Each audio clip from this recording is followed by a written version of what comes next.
Hello दोस्तों, आपका स्वागत है मेरे YouTube channel ASR the expert में। और आज की वीडियो में हम फॉर एक्सचेंज म्यूचुअल फंड की जगह पे बात करने वाले एक बहुत ही ज़्यादा एक्साइटिंग स्टॉक के बारे में, जो कि है IOL chemical and pharmaceuticals limited के बारे में। ये कंपनी बहुत ही ज़्यादा एक्साइटिंग है। यहाँ पे रिटर्न्स आपने जैसे खुद भी नोट करा होगा, पिछले एक साल के अंदर लगभग 3 गुना हो चुके हैं। 3 साल के टाइम होराइजन के अंदर में लगभग 125% के रिटर्न्स हैं। 5 साल के अंदर में 50% से ऊपर पर एनम CAGR ये प्रोवाइड कर रहा है। और अगर मैं इसकी बात करता हूँ इससे ज़्यादा 10 साल का टाइम होराइजन ले लीजिए, वहाँ पे भी 32% के रिटर्न्स दे रहा है। रीज़न क्या है? क्योंकि प्रॉफिट लेवल पे कंसिस्टेंट है और इसके पास में मार्केट के कुछ ऐसे जो कैपिटलाइजेशन बोल सकते हैं कि मार्केट शेयर इतना स्ट्रॉन्ग है इसका कि जिसकी वजह से इसकी प्रॉफिट जो है कंपनी का वो कंसिस्टेंट है, बहुत अच्छा प्रॉफिट दे रही है, जिसकी वजह से स्टॉक के प्राइसेस में भी सेम चीज़ अपेयर कर रही है। और ये शॉर्ट टर्म के लिए मैं आपको टारगेट नहीं दे रहा हूँ, 1-2 महीने के लिए, 3 महीने के लिए, आपको जिस तरह से चॉइस है आप अपने हिसाब से काम कर सकते हैं।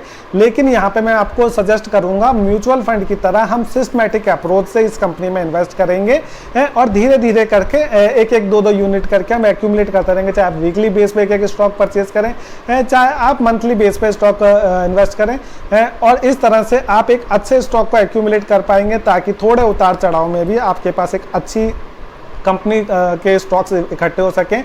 और यहाँ पे मैं आपको ये बताने वाला हूँ कि कंपनी क्यों खास है। तो हम उसके बेसिक्स को थोड़ा समझने की कोशिश करेंगे, बेसिकली फंडामेंटल समझने की कोशिश करेंगे। मैं आपको ट्रेडिंग के बारे में नहीं बता पाऊंगा, पर मैं आपको कंपनीज के बेसिक के बारे में बता चाहूँगा, क्यों हमें इन्वेस्ट करना चाहिए, क्या इसकी खास बात है और क्यों ये इतना स्पेशल है। इन सारी चीज़ों को आज की वीडियो में डिस्कस करेंगे। अगर वीडियो थोड़ी सी भी अच्छी लगे तो प्लीज़ चैनल को लाइक एंड सब्सक्राइब करना ना भूलें। तो जैसे आज की तारीख जो कि है 29 जुलाई, थोड़ा लेट शूट कर रहा हूँ, तो यहाँ पे जो प्राइसिंग है हमारी 782 रुपये की इसमें क्लोज हुआ है। ये तो बहुत अच्छा है। यहाँ पे भी इसने आज के दिन में भी लगभग 2.17% की आपको ग्रोथ दी है एक दिन के अंदर में। अब मैं सीधा इसके की पॉइंट्स के ऊपर में अगर आता हूं, तो अगर आप की पॉइंट में देखेंगे तो बहुत छोटी कंपनी नहीं है। 4,494 करोड़, मतलब लगभग 4,500 करोड़ की मार्केट कैपिटलाइजेशन है। तो मार्केट कैपिटलाइजेशन बहुत अच्छी है।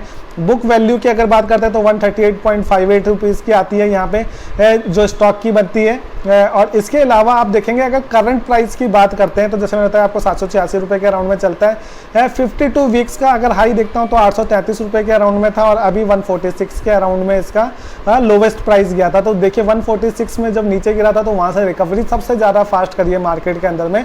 शायद ही किसी ने इतनी रिप्लिकेट करके अपनी परफॉर्मेंस दी होगी। स्टॉक पी की बात करूं, देखिए इतना ज़्यादा स्टॉक चल चुका है, उसके बावजूद इसका जो पीई की बारे में बात होती है, देखिए प्राइस टू अर्निंग के बारे में बात होती है। प्राइस टू जो आपकी आती है कि करंट मार्केट प्राइस जो आपकी अर्निंग के कंपैरेटिवली कितना जाता है, तो अगर उसको देखेंगे तो आपका 12.44% पे आपका ये लाई करता है। तो 20 से नीचे पी को वैसे ही आइडियल माना जाता है, और यहाँ पे 12.44% में बहुत ही ज़्यादा अट्रैक्टिव है। फिर बात आती है रिटर्न ऑन कैपिटल एम्प्लॉयड या फिर रिटर्न ऑन इक्विटी। ये 2 पैरामीटर्स होते हैं जिससे पता चलता है कि कंपनी कितने एफिशिएंटली काम कर रही है। रिटर्न ऑफ कैपिटल एम्प्लॉयड, ज़्यादातर कंपनियां 15, 20, 25, 30 तक के रिटर्न ऑफ कैपिटल एम्प्लॉयड को पाने के लिए जूझ रही होती है। और यहाँ पे अगर आप देखेंगे 55.53% की रिटर्न ऑन कैपिटल एम्प्लॉयड है। और रिटर्न ऑन इक्विटी अगर आप बात करते हैं तो 68.60। शायद ही मार्केट में कोई और कंपनी हो जो इस लेवल की ग्रोथ दे रही हो और इस लेवल की कंसिस्टेंसी और रिटर्न ऑन इक्विटी और रिटर्न ऑन कैपिटल एम्प्लॉयड जिस लेवल पे ये कंपनी प्रोवाइड कर रही है। तो आप देख सकते हैं सेल्स ग्रोथ की भी बात करते हैं तो अप्रॉक्सीमेटली 42.66% की सेल्स ग्रोथ दे रहा है ये 3 साल के टाइम होराइजन के अंदर में। 10 रुपये की फेस वैल्यू का ये स्टॉक है। प्राइस टू बुक 5.65 है, वो कोई फर्क नहीं पड़ता जिस तरह से इसने अपने रिटर्न्स प्रोवाइड करे हैं। तो अब बात करते हैं इसके जो पॉजिटिव पॉइंट्स के अंदर में। अगर मैं की हाइलाइट्स की अगर बात करूं यहाँ पे, तो कंपनी को अगर देखेंगे तो यहाँ पे कोई डेट्स नहीं है, डेट लगभग बिल्कुल खत्म है इसके अंदर में। किसी भी कंपनी में अगर आप देखते हैं तो डेट सबसे बड़ी इंपॉर्टेंट चीज़ होती है। देखिए आज हमारे पास में टेलीकॉम सेक्टर में एक तरीके का बूम की सिचुएशन है, जहाँ पे आप देख सकते हैं कि जियो ने जिस तरह से पैसा इकट्ठा करा है, भारतीय एयरटेल एक स्ट्रॉन्ग पोजीशन के अंदर में है, लेकिन वहीं पे वोडाफोन आइडिया को देखोगे तो बहुत ज़्यादा डेट पड़ा हुआ है, तो वो कंपनी की स्टेबिलिटी ही डेट की वजह से हिली पड़ी है। और यहाँ पे ये कंपनी बिल्कुल ही डेट फ्री कंपनी है। अगर प्रॉफिट ग्रोथ की बात करें, देखिए कभी भी कोई कंपनी का एक बिजनेस का एक बहुत ही फंडामेंटल ट्रुथ है, अगर कोई कंपनी कंसिस्टेंट बेसिस पे प्रॉफिट कमा रही हो और प्रॉफिट लगातार बढ़ता जा रहा हो, तो उस कंपनी को सक्सेसफुल होने से और उसके प्राइस को बढ़ने से कोई भी ताकत नहीं रोक सकती है। यहाँ तो स्पेक्यूलेशन में अगर किसी को कोई छोटा सा ऑर्डर भी मिल जाता है तो वहाँ पे प्राइस भाग जाता है। यहाँ पे इस कंपनी की अगर आप प्रॉफिट ग्रोथ को देखेंगे तो 135% की प्रॉफिट ग्रोथ है 5 साल के टाइम होराइजन के अंदर में। और अगर आप रिटर्न ऑन, जैसे मैंने बताया था, रिटर्न ऑन इक्विटी और के बारे में देखेंगे तो ये भी बहुत अच्छी है। लास्ट 3 इयर्स में भी 36% के अराउंड की दे रखी है। प्रमोटर होल्डिंग्स भी बढ़ी है, मतलब प्रमोटर्स भी अपना जो इसके अंदर में स्टॉक्स है वो बढ़ाए जा रहे हैं, तो उससे कॉन्फिडेंस आता है कि भाई वो भी इसको लेके काफ़ी उत्साहित हैं काम करने को लेके। जैसे मैंने आपको बताया था, आप जल्दी से स्नैपशॉट्स में देख सकते हैं कंपाउंडेड प्रॉफिट, इसमें स्टॉक प्राइस के CAGR को अगर आप देखेंगे तो यहाँ पे आपको दिखाई देगा, जो मैंने आपको बताया था लगभग 297% की ग्रोथ है 1 साल के अंदर में, 3 साल में 124% और 10 साल के अंदर में 31% की CAGR है, जिसको टॉप मोस्ट कंपनीज भी टच नहीं कर सकती आसपास में। अगर मैं इसकी सबसे इंपॉर्टेंट बात के बारे में बात कर रहे हैं, जो है प्रॉफिट ग्रोथ की बात है। 1 साल आपकी कंपनी ने एक प्रॉफिट कमाया, X अमाउंट से Y अमाउंट जाने के लिए उस कंपनी को टाइम लगा, तो वो जो सारा का सारा प्रॉफिट ग्रोथ अगर हम इसको इस टाइम होराइजन के अंदर में देखेंगे तो 10 साल के टाइम होराइजन के अंदर में 33% के हिसाब से पर ईयर के हिसाब से कंपनी कॉन्टिन्यूस बेसिस पे बढ़ी है, मतलब प्रॉफिट उसका लगातार इंक्रीमेंट हुआ है। तो ये प्रॉफिट कब इंक्रीमेंट होता है, इसके खास रीज़न होते हैं कि अगर आप अपने एक्सपेंसेस को लिमिटेड रखते हैं, अपने काम की क्वालिटी बढ़ा सकते हैं, या फिर आपको मार्केट में एक तरीके की मोनोपोली हो जहाँ पे आप प्राइसिंग को अपने हिसाब से रख के अपने प्रॉफिट मार्जिन्स को इम्प्रूव कर सकें। तो ये सारी चीज़ें देखने वाली है। देखिए 5 साल के अंदर में 135% जो हमने मेन में भी डिस्कस करा था, तो प्रॉफिट के ग्रोथ होने का एक खास रीज़न है, जिसकी वजह से ये वाले स्टॉक नहीं है जो एक दिन में बढ़े और फिर अगले दिन वापस नीचे आ गए, और फिर एक स्पेक्यूलेशन वाले शेयर नहीं है। ये एक बहुत बड़ी कंपनी है जहाँ पे आपके जो ऑपरेटर्स बोलते हैं वो इतना ज़्यादा गेम नहीं कर सकते आपके साथ में, क्योंकि बहुत बड़ी कंपनी है और उसके साथ में प्रॉफिट ग्रोथ विजिबल है। अब इसके बाद में रिटर्न ऑन इक्विटी भी जैसे मैं दिखा सकता हूँ कि करेंटली अगर 1 साल की देखें तो 68% के अराउंड में, अदरवाइज रिटर्न ऑन इक्विटी भी कंसिस्टेंट बेसिस पे काफ़ी अच्छी रही है। अब इसके अगर मैं वेबसाइट में जब जाता हूँ और रिव्यू करता हूँ कि क्यों इस कंपनी को ऐसा ग्रोथ मिल रही है, क्यों, क्या ऐसी खास बात है, तो यहाँ पे अगर आप इसमें देख सकेंगे तो हमारे पास में 2 तरीके के प्रोडक्ट्स ये कंपनी बनाती है। एक है एक्टिव फार्मा इंग्रेडिएंट्स और दूसरा है स्पेशलिटी केमिकल्स। स्पेशलिटी केमिकल्स के अंदर में आपको काफ़ी सारी कंपनीज मिल जाएंगी, लेकिन मैं आपको यहाँ पे स्पेसिफिकली जो फोकस करवाना चाहता हूँ वो बताना चाहता हूँ एक्टिव फार्मा इंग्रेडिएंट्स के बारे में। पहले हम इसके बारे में पढ़ लेते हैं ये करते क्या हैं, और उसके बारे में हम एक्टिव फार्मा इंग्रेडिएंट्स को थोड़ा सा डिटेल से रिव्यू करेंगे, जिससे कि आपको कॉन्फिडेंस है कि इस कंपनी में क्यों लगाना चाहिए। इसमें बताया गया under API division in pain management Brufen and it's derivatives and salts in life science drugs,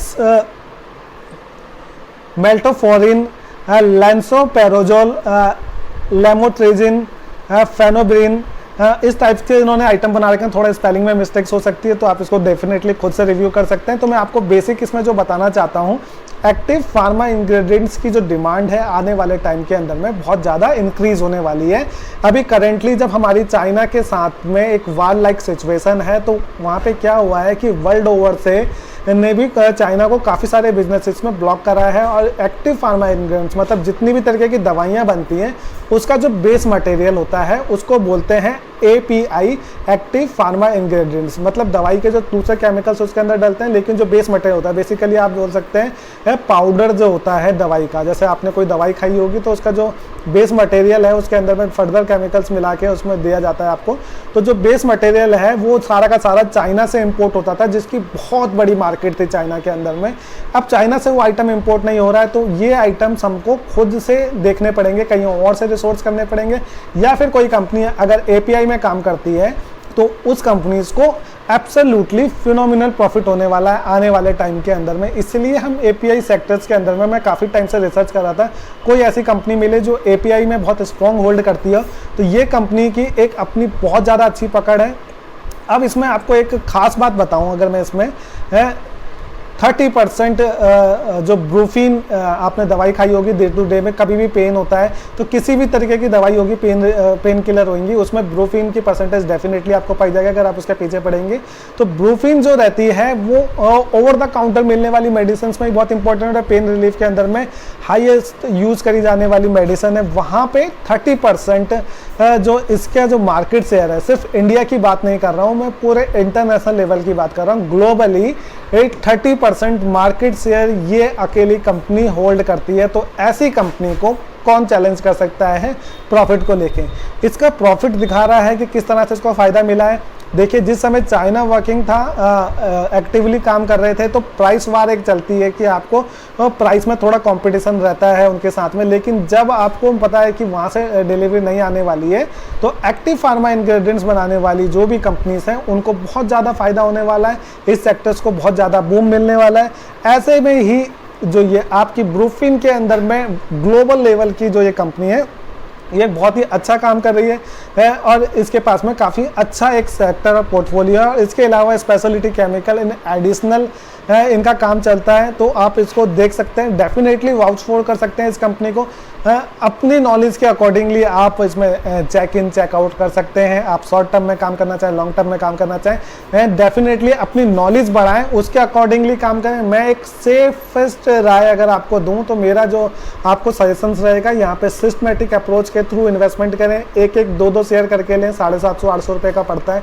अगर आप 4 शेयर भी अगर एक महीने के अंदर में लेंगे तो आपको अप्रोक्सीमेटली 2,500 से 3,000 रुपये की वैल्यू पड़ेगी और इस तरह से आपके पास में एक अच्छी वैल्यू एक्यूमुलेट हो जाएगी। एकदम बहुत सारा पैसा लगा दिया, जैसे कई लोग ऐसे करते हैं, 20,000 50,000 रुपये पड़े हुए हैं, कंपनी अच्छी मिल गई, दिखाई दे रहा है कि फंडामेंटल्स अच्छे हैं, ग्रोथ अच्छी है, मार्केट में भाग भी रही है साथ ही साथ में, लेकिन जैसे ही आप एकदम से 50,000 रुपये लगाते हैं, आप देखते हैं कि वो अगले दिन अगर 1.5-2% 4% भी नीचे जाता है तो आपकी हिम्मत नहीं रहती कंटिन्यूसली उसमें काम कर पाने की। लेकिन अगर आप सिस्टमेटिक अप्रोच के संग जाते हैं तो आपको ऐसा लगेगा कि आपको जब रेट गिरता है तो आपको तब भी फायदा दिखाई देगा वहाँ पे है, और रेट बढ़ेगा तब भी आपको फायदा दिखेगा। और जिस तरीके के मोमेंटम में ये कंपनी, तो साल भर के अंदर अगर 300% की रिटर्न नहीं देगा तो गिरी सी गिरी अगर इसने 50% भी रिटर्न दे दी तब भी आप बहुत ज़्यादा एडवांटेज में रहने वाले हैं। तो उम्मीद करता हूँ आज की वीडियो काफ़ी एक्साइटिंग लगी होगी। अगर अच्छी लगी हो तो प्लीज़ चैनल को लाइक एंड सब्सक्राइब करना ना भूलें। धन्यवाद।